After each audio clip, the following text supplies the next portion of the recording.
Hello guys, I am Arpan Patel from Collegedunia. So Collegedunia is one of India's leading education portals catering to students, parents and education industry players who are seeking information on exams, cutoffs, student reviews or application to colleges. Moving on, Nirma University, Ahmedabad holds the NIRF 2000 ranking among the top 100 institutions in the country. Being the first private university of the state, it offers undergraduate and postgraduate courses in the field of architecture, law, science, management, technology, and pharmacy. Today, we are gathered here with Dr. Anandkumar Shinde, the head of Department for Corporate Law of the Nirma Institute of Law. Good morning, sir. Good morning, Arpan. So, sir, I wanted to ask, how long have you been with Nirma University? Okay, I joined Nirma University Institute of Law in the year 2010. From June 2010, I'm in this organization. It's been around more than 10 years. So I've seen the university growing and was part of it. Very good, sir. So, what made you so optimistic about staying here for 10 years? I applied to Nirma University. I got an opportunity. When I came over here, I was able to find a difference. There is a freedom. Academic freedom is there. Basic thing which I find myself benefit in Nirma University is that there is academic freedom for both teachers and students. This enables us for the growth. Say for example, if I want to introduce a new course, institute makes it possible for us. And we have got all the opportunities of developing our own curriculum. We can call any person to whomsoever for teaching learning purposes. So all these kind of facilities are there. So I don't find that there is any such kind of loopholes or drawbacks with the universities which makes me to go. So from last 10 years, whatever I wanted, I'm getting it from the university, both academically and for administrative matters. In all the aspects, I think it is among one of the best universities. Okay, sir. So I wanted to ask, what made you choose this sector of the industry, education sector, I mean? Okay, so I was not knowing that when I was in college days that I will be a teacher, like a faculty. But there was something within me where while being in colleges also, I used to discuss with my friends these subjects. So this teaching process was inbuilt within me. So in my second PU days, or it maybe in the LLB and LLM days. So I was into explaining, and after completing my masters, I joined Bar Association. I was practicing, but since teaching was attracting to me, I was also teaching in as a part-time lecturer in University College of Karnataka and in company secretaries chapters. So then I thought that let me give the importance to my passion. So I left advocacy and joined this teaching as a full-time. I really enjoy teaching. Very well said, sir.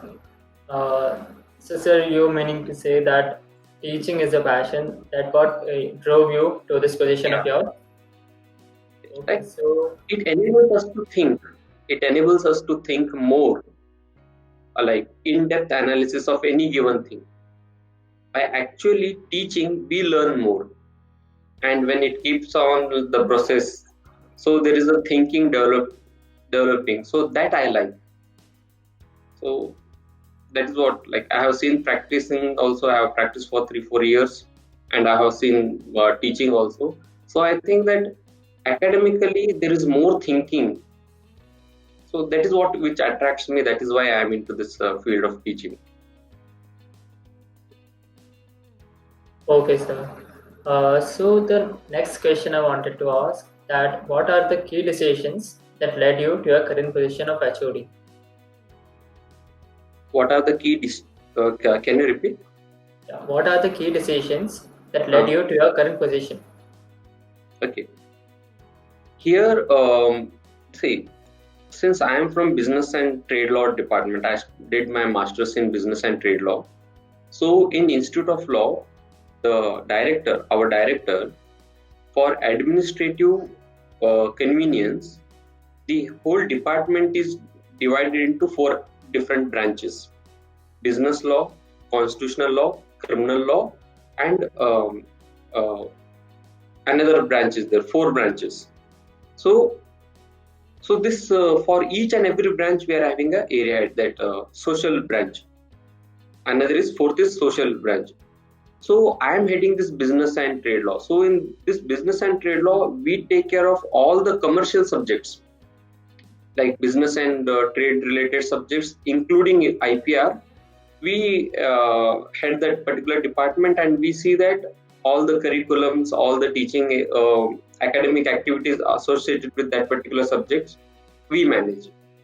So since I'm from some longer duration associated with the university, and well known with the university functions, like how the university functions, they gave me this opportunity of being a area head of business and trade laws, head of the department.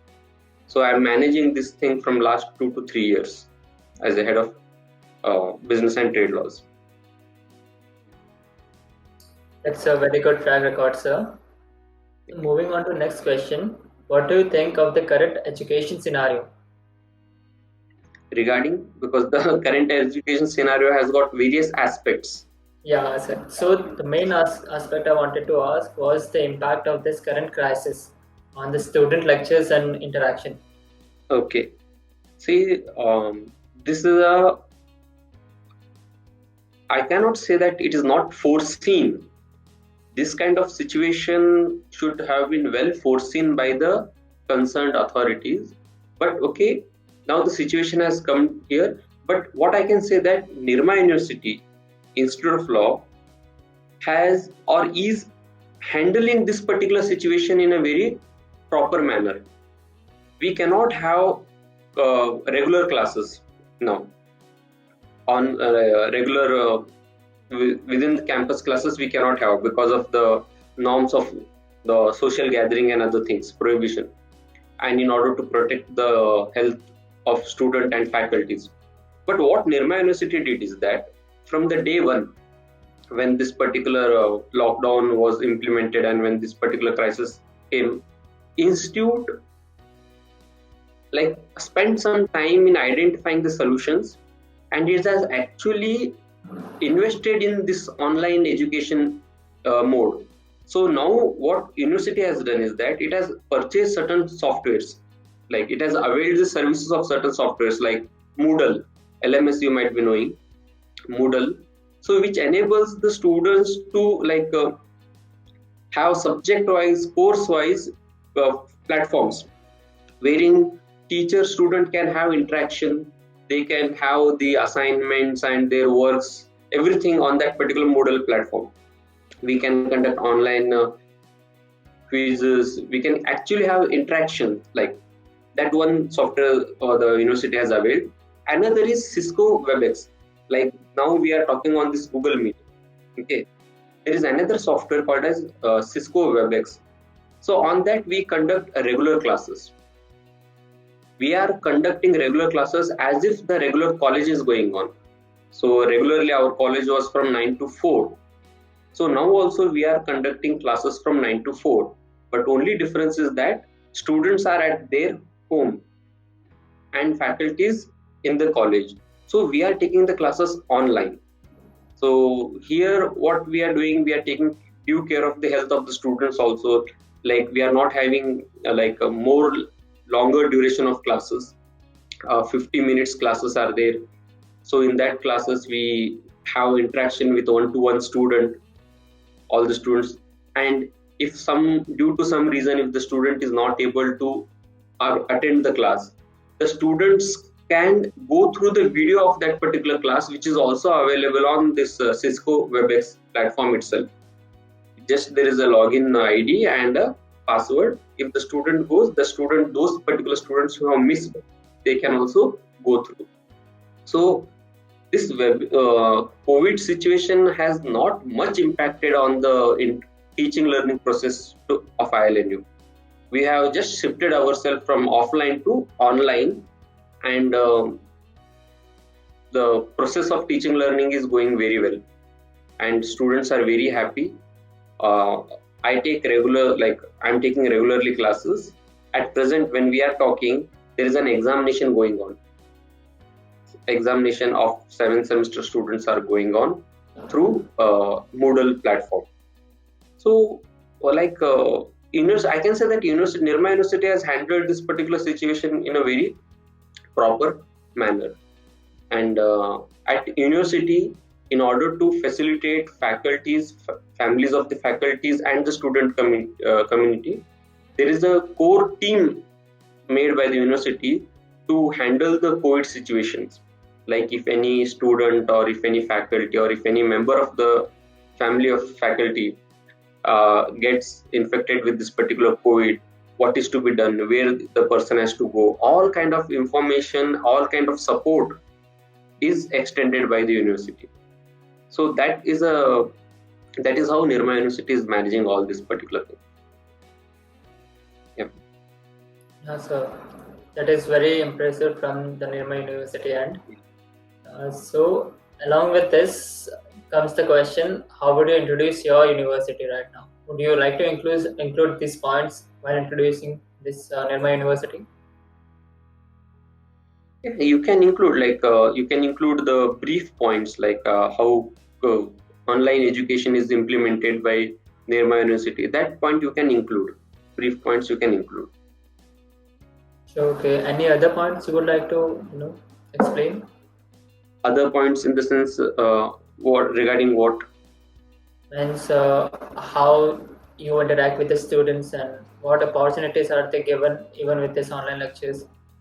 Okay, see, it is not only through online lecture the teachers, faculties are taking classes.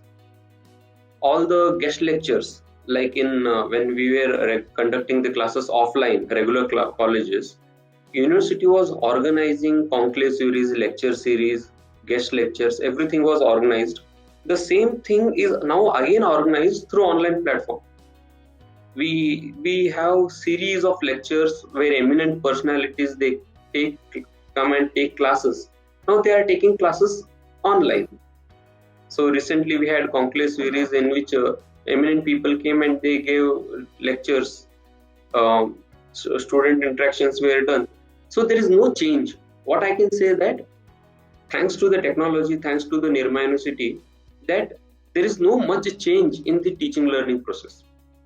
Online, I can say that it has rather helped more students, because now earlier recorded video facilities were not there, but this one more feature is added because of this particular online. Otherwise, I can say that whatever we were doing earlier, the same things we are doing now also, with more impact now, with more impact. So there is a good interaction, assessments are done. I think we are going at par with all the standards. Like students are attending all the classes regularly, faculties are taking all the classes regularly. Yes, this is what I can say. Okay, so my next question is, what is the most unique feature of the college according to yourself? The most unique feature of, I can say, with respect to Institute of Law, Nirma University, is the amount of exposure which a student gets. Like a student who joins LLB from the first semester. So from first semester till 10th semester, he is given multiple opportunities to take part in multiple activities. Like there are 10 internships. So every semester there is an internship of around 30 days, where the student actually goes out of the college to the field. Like the student may join NGO, the student may go to trial court, the student may go to law firms, or the student may go to High Court or with Supreme Court or with companies and do their internships. So what happens is that the student who is learning law, understanding law, actually sees the implementation of the law outside. But when he is seeing that particular implementation and being part of that particular implementation by associating himself with the law firms, he is not only understanding the law, but he is also understanding what are the loopholes, and he also comes to know what he needs to learn more. So there are many things. It is not that what things he has to emphasize. So he goes with little bit of learning from the college to the field. He acquires the experience and he comes back to the class. In the classroom, he brings those particular doubts, whatever he had faced in the field, and get them solved. So this is a process which is happening continuously for 10 semesters. So what happens that the student is not away from the practical life. So there is a usual saying that the teaching in the law college is different from the practical. But the unique feature of this Institute of Law, Nirma University, is that we are not having that kind of difference. What we teach and what is there in practice, we are trying to bring the gap nearer, close, so that there is no gap at all. So the student who is learning CPC or CRPC or IPC or evidence, he actually sees the implementation of these particular things outside in the law field. He clarifies his doubts from the practicing advocates, or when he comes back to the college, he gets those things clarified. So now what happens if this thing goes on for 10 semesters, the student is actually practice ready. So it is not that after completing the law, he is a new thing. He's been exposed to a new field. No, it is not. He's not going to face that kind of situation. Before LLB itself, he has visited. See, imagine you have the exposure of a trial court, high court, and Supreme Court. Before completing the law, you will be altogether a different kind of advocate when you complete your law and you start your practicing. So this is what is the unique feature. And it is not only that the students are exposed with respect to the law practicing. Students go and do internship with NGOs also. So how these non-governmental organizations are working, what is the importance of those particular NGOs, what kind of contribution a person, a socially relevant person can make, and how it is going to impact the society, that also they see. So we send the students for the internships, and it doesn't mean that the ILNU is leaving the students.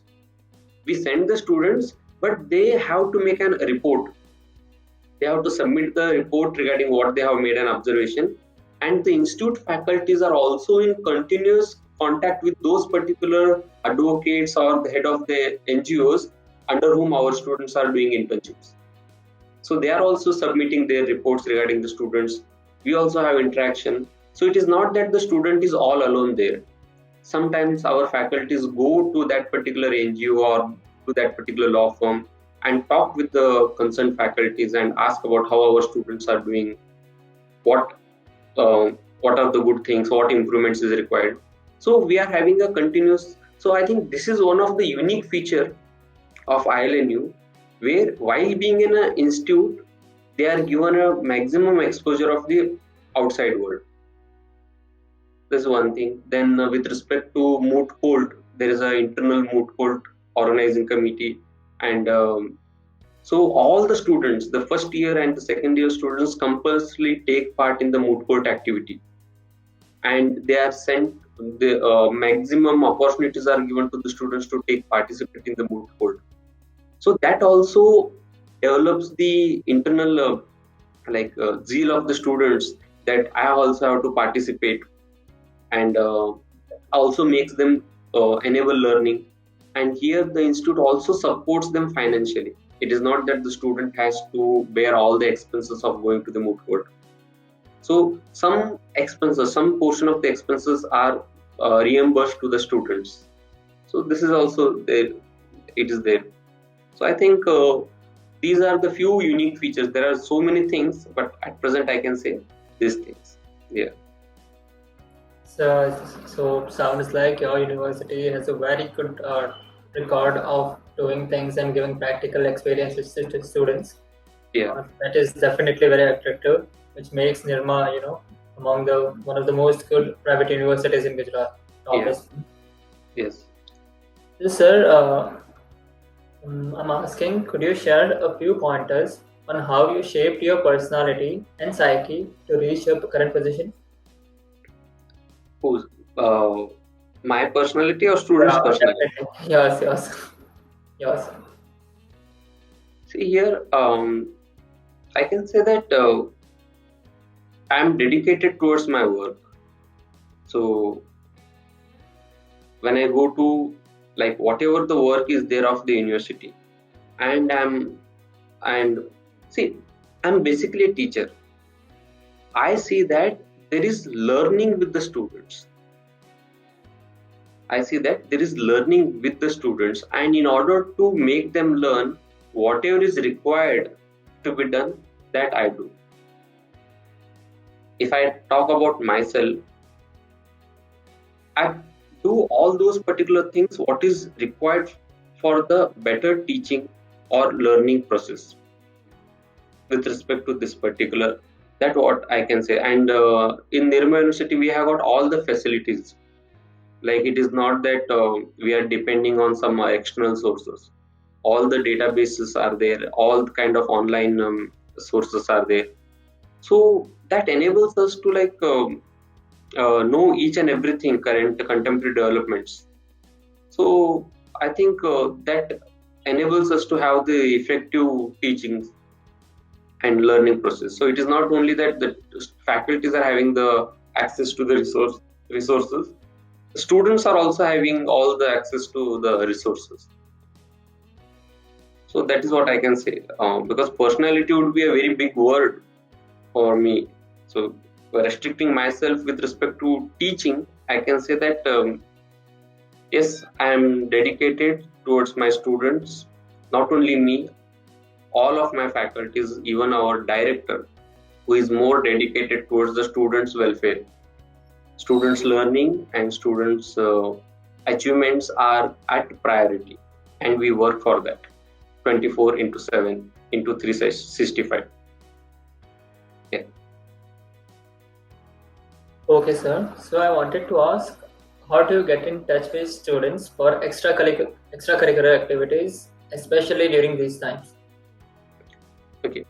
Now during COVID situation, what has happened that see, Nirma University offline, we have all these particular extracurricular activities, but online there is some like the students cannot go outside, but it has not stopped the student welfare committee. The enthusiastic students, they are doing a lot of this activities, like some cultural activity was there, some competitions were there recently, video making competitions. So there are so many activities going on. So we cannot say that we are having the group gathering activities, but individual solo activities or some mono acting kind of activities, these things are going on. There is no such stoppage. So even this poetry, singing, all these activities are going on, and our if you visit to our Facebook page of ILNU, you can come to know the glimpse of all these particular things. So there is no such stopping of these particular activities also. Yes, please. So, sir, lastly, how would you like to address all the young aspiring minds on the challenges they'll be facing in the future, especially if they're pursuing law? See, those people who are pursuing the law, first thing in the law college, try to understand the fundamentals of the law. Then, as a law student, you should be open to learning throughout your life.